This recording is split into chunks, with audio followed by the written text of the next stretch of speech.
May something talaga na sa lupa. Ayan,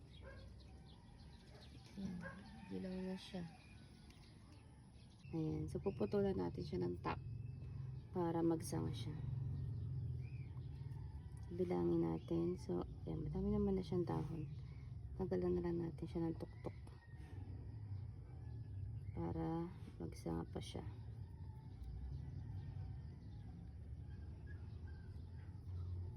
So, ilan na yun?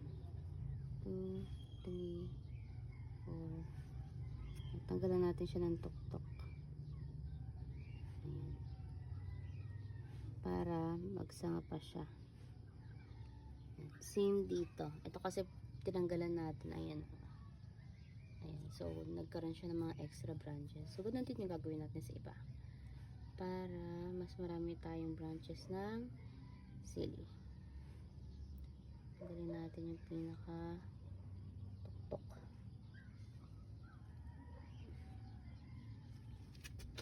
Oh, malaglag yan.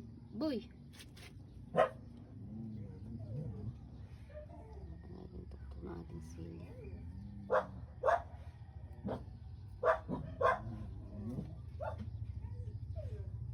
Yan, ayos naman. Mas okay yung mga halaman na nasa kusot compare dun sa unang batch. So, ayun. Sila yung mga nag-yellowish. May something dun sa soil. So, goods tayo dito. And then, so, hopefully, paka-recover na siya after nating masprayan. And so far, wala naman ako nakikitang bisita. Natin. Ayos na. Maganda ng tindig nila kasi hindi na sila siksikan. And surviving pa naman. So, hopefully, mas maging okay sila.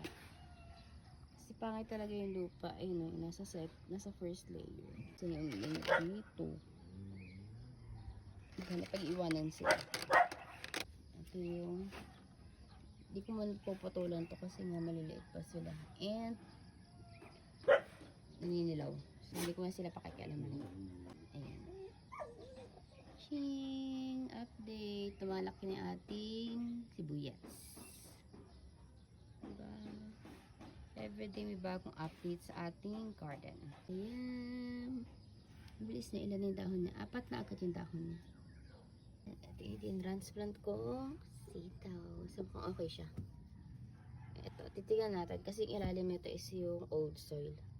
So, tignan natin kung maging okay itong 4 na to. Compare dito na pure loam soil lang yung naka-pat. Ito kasi may mix. Itong side na to.